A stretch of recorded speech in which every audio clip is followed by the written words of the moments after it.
मरकुस रचित सुसमाचार 14वां अध्याय।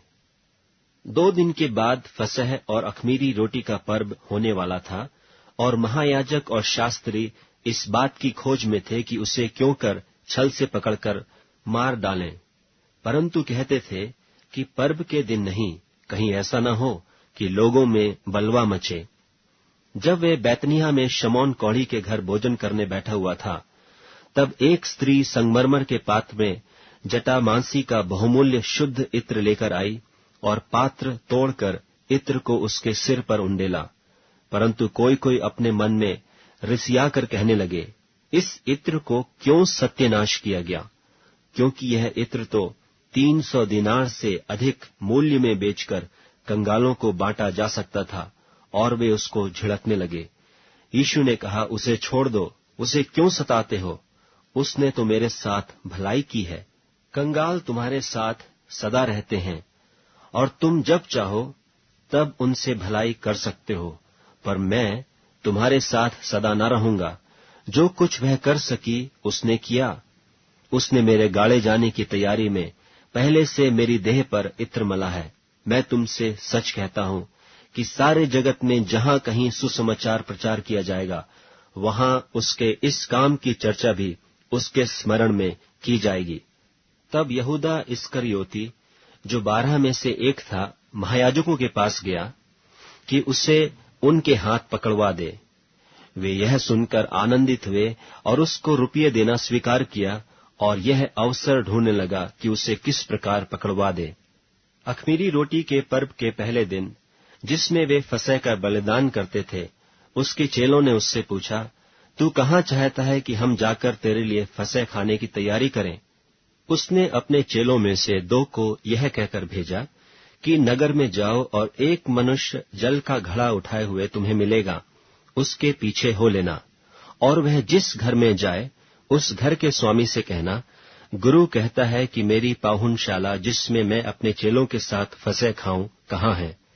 वह तुम्हें एक सजी सजाई और तैयार की हुई बड़ी अटारी दिखा देगा, वहां हमारे लिए तैयारी करो।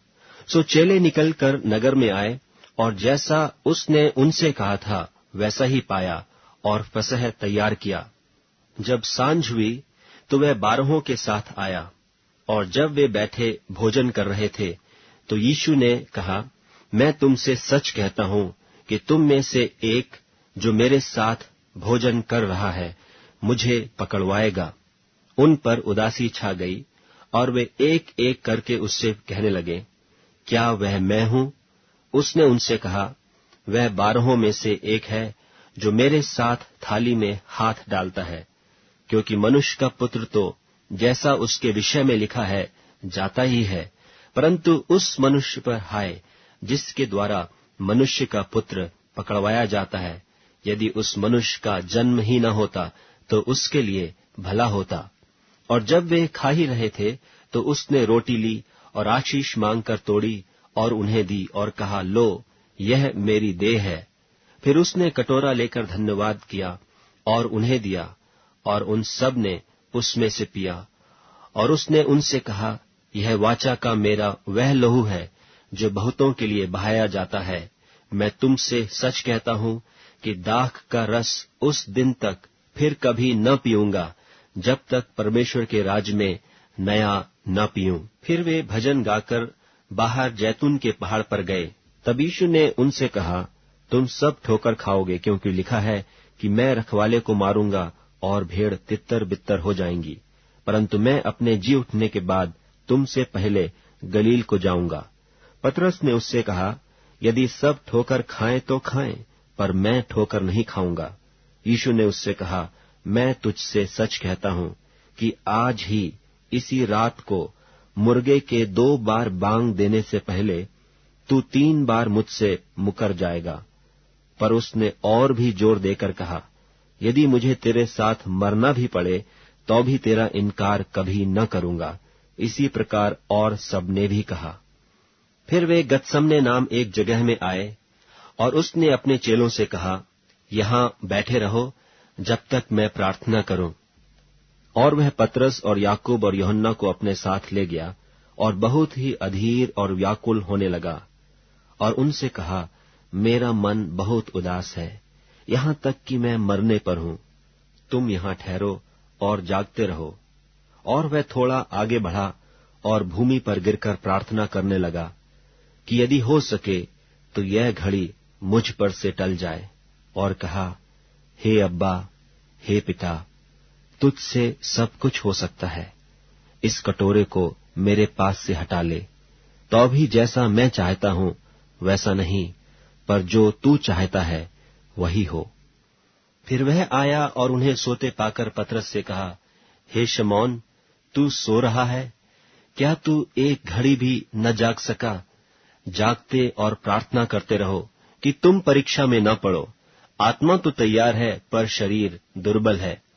और वह फिर चला गया और वही बात कहकर प्रार्थना की, और फिर आकर उन्हें सोते पाया, क्योंकि उनकी आंखें नींद से भरी थीं और नहीं जानते थे कि उसे क्या उत्तर दें। फिर तीसरी बार आकर उनसे कहा, अब सोते रहो और विश्राम करो, बस घड़ी आ पहुंची। देखो, मनुष्य का पुत्र पापियों के हाथ पकड़वाया जाता है। उठो चलें, देखो मेरा पकड़वाने वाला निकट आ पहुंचा है। वह यह कह ही रहा था कि यहूदा, जो 12 में से था, अपने साथ महायाजकों और शास्त्रियों और पुरनियों की ओर से एक बड़ी भीड़ तलवारें और लाठियां लिए हुए तुरंत आ पहुंची। और उसके पकड़वाने वाले ने उन्हें यह पता दिया था कि जिसको मैं चूमूं वही है, उसे पकड़कर यतन से ले जाना। और वह आया और तुरंत उसके पास जाकर कहा, हे रब्बी, और उसको बहुत चूमा। तब उन्होंने उस पर हाथ डालकर उसे पकड़ लिया। उनमें से जो पास खड़े थे, एक ने तलवार खींचकर महायाजक के दास पर चलाई और उसका कान उड़ा दिया। यीशु ने उनसे कहा, क्या तुम डाकू जानकर मेरे पकड़ने के लिए तलवारें और लाठियां लेकर निकले हो?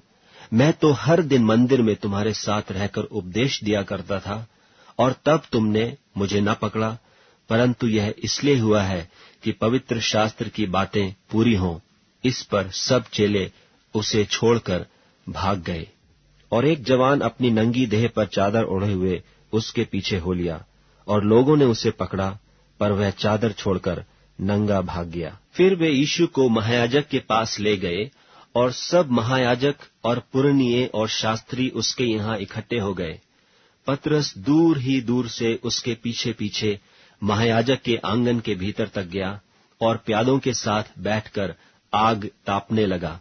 महायाजक और सारी महासभा यीशु के मार डालने के लिए उसके विरोध में गवाही की खोज में थे, पर न मिली, क्योंकि बहुतेरे उसके विरोध में झूठी गवाही दे रहे थे, पर उनकी गवाही एक सी न थी। तब कितनों ने उठकर उस पर यह झूठी गवाही दी कि हमने इसे यह कहते सुना है कि मैं इस हाथ के बनाए हुए मंदिर को ढा दूंगा और 3 दिन में दूसरा बनाऊंगा जो हाथ से न बना हो। इस पर भी उनकी गवाही एक सी न निकली।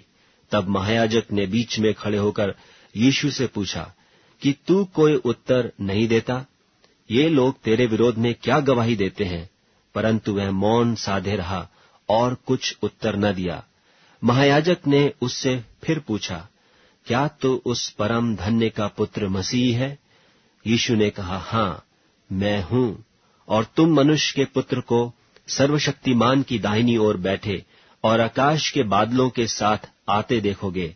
तब महायाजक ने अपने वस्त्र फाड़कर कहा, अब हमें गवाहों का और क्या प्रयोजन है? तुमने यह निंदा सुनी, तुम्हारी क्या राय है? उन सब ने कहा, यह वध के योग्य है। तब कोई तो उस पर थूकने और कोई उसका मुंह ढांपने और उसे घूंसे मारने और उससे कहने लगे कि भविष्यवाणी कर, और प्यादों ने उसे लेकर थप्पड़ मारे।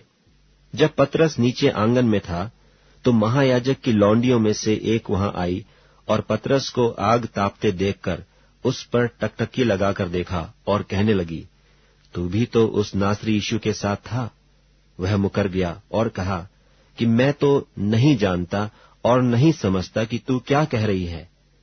फिर वह बाहर डेवढ़ी में गया और मुर्गे ने बांग दी।